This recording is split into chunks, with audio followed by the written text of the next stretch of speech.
السلام علیکم ورحمۃ اللہ وبرکاتہ۔ کلندر کی تحقیق جو تصوف کی کتابوں میں موجود ہے،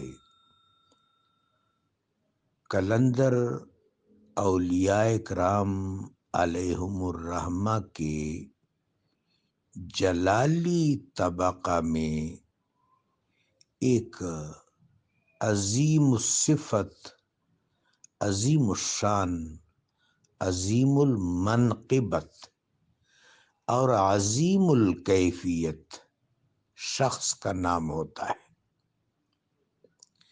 عام طور پر ہم نے 3 نام سنے ہیں بر صغیر میں۔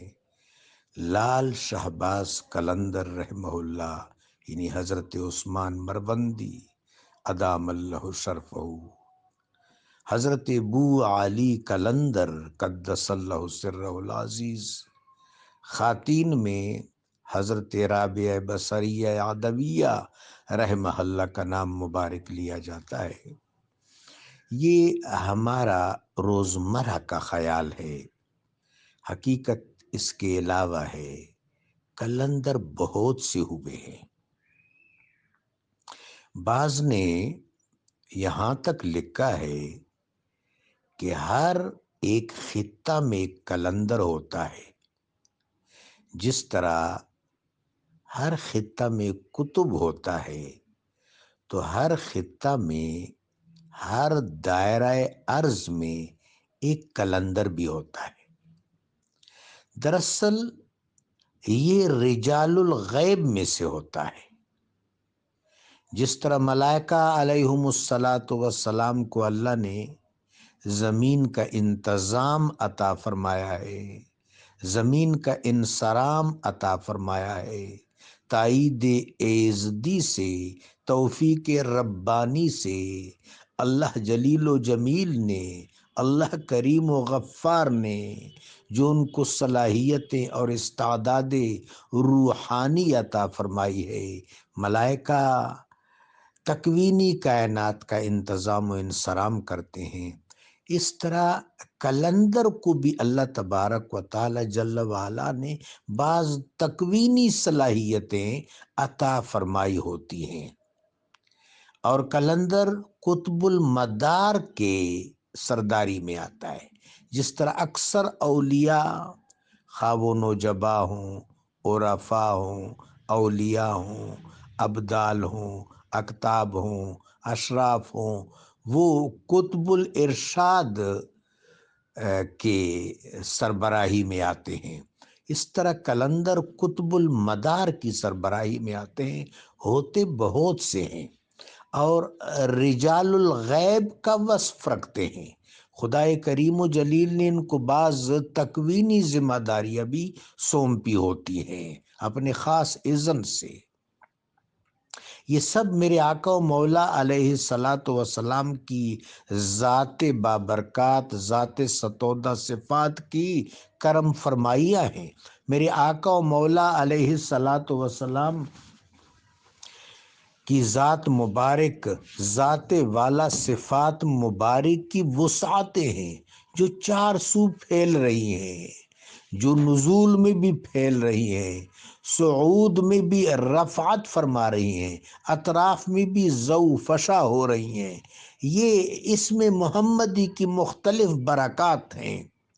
تو قلندر کے بارے میں حاصل کلام یہ ہے کہ وہ اعمال قالبیہ میں اس طرح نظر نہیں آتا۔ جو قالبی اعمال ہوتے ہیں، جن کا اظہار ہوتا ہے، قالب جسم کو کہتے ہیں، یعنی وجودی اعمال میں، قالبی اعمال میں، اعمال قالبیہ میں اتنا مستظہر نہیں ہوتا، لیکن اعمال قلبیہ میں، اعمال باطنیہ میں بہت زیادہ مستظہر ہوتا ہے، بہت زیادہ کار فرما ہوتا ہے اللہ کے اذن سے اور حبیب پاک صلی اللہ علیہ وآلہ وبارک وسلم کے چشم کرم سے۔ مثلاً قلندر اس طرح بھی پہچانا جاتا ہے کہ وہ دعا ندائیہ انداز میں نہیں کرتا، ایک خاص تصرفی انداز میں کرتا ہے کہ تیرا یہ کام ہو جائے گا۔ اس طرح نہیں کہتا کہ اللہ اس کا یہ کام کر دے۔ خدا کریم و جلیل نے بعض ایسے لطائف پر، ایسے باریکیوں پر، ایسے اسرار پر اس کو مطلع فرمایا ہوتا ہے کہ وہ اپنے عمل قلبی، عمل باطنی کے ذریعے بتا دیتا ہے کہ یہ کام ہو جائے گا، یہ اللہ کی عطا ہے۔ تو کلندر بہر صورت عجب ہوتا ہے، اعمال قلبیہ کے ذریعے اس کو پہچانا جاتا ہے، لیکن ہم اپنی پہچان پر کیا بھروسہ کریں گے؟ ہماری کیا پہچان ہوگی؟ میں آپ کو ایک کلندر کی بات بتاتا ہوں جو مجھے دیکھنی نصیب ہوئی، آپ کو لطف آئے گا۔ کالا باغ میں ایک جگہ ہے جس کا نام کوٹ چاندنا ہے، قصبہ سا ہے۔ وہاں سے جناب فخر الزمان صاحب تشریف لے گئے دہلی۔ وہاں ایک بزرگ سے ملے اور بیعت کی خواہش کا اظہار کیا۔ ان بزرگوں نے فرمایا کہ آپ یہاں کیوں آئے ہیں؟ کالا باغ میں ہمارا ایک فرزند موجود ہے۔ تو وہ وہاں سے آئے۔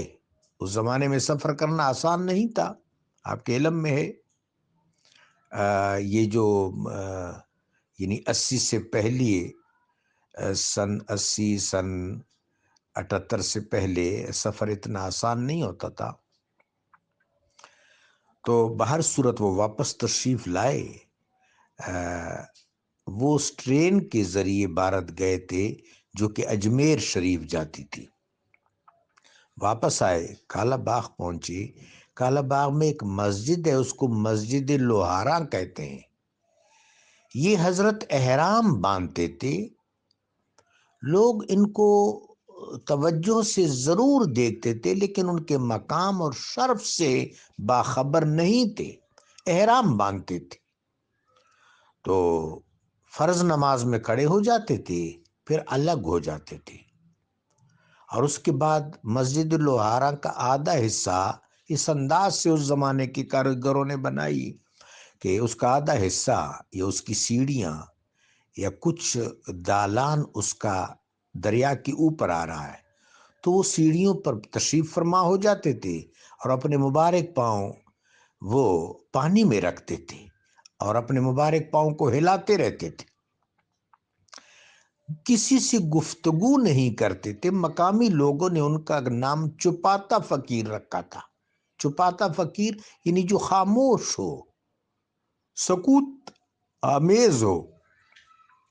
تو جس وقت حضرت فخر الزمان صاحب رحمۃ اللہ علیہ اس مسجد میں گئے، چونکہ دہلی والے بزرگ نے ان کو نشانیاں بتائی تھیں، جب یہاں پہنچے تو ان کی طرف دیکھا، چپاتا فقیر نے ان کی طرف دیکھا اور مسکرا پڑے اور مقامی بولی میں فرمایا، سائیں دہلیوں تی آئیں، سائیں دہلیوں تی آئیں۔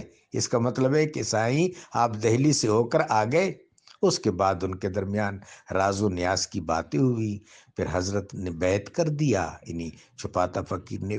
پھر حضرت فخر الزمان رحمۃ اللہ علیہ نے لوگوں کو بتایا کہ ان کا نام حاجی سید حافظ مظفر شاہ رحمۃ اللہ علیہ ہے، حسنی حسینی سید ہیں۔ لیکن حضرت فخر الزمان رحمۃ اللہ علیہ کو مرید کرنے کے بعد وہ پھر زیادہ عرصہ اس دنیا میں رونق افروز نہیں رہے، اس دنیا سے پردہ فرما گئے۔ وہاں کالا باغ میں ان کا مزار ہے۔ تو کلندروں کا معاملہ عجب ہوتا ہے، یہ عجب کیفیت ہے، اور یہ باطنی اور قلبی حصہ ہے ولایت کا۔ رب جلیل و جمیل ہمیں توفیق رفیق سے نوازے، خدا کریم ہمیں پہچان کی معرفت عطا فرمائے، آمین۔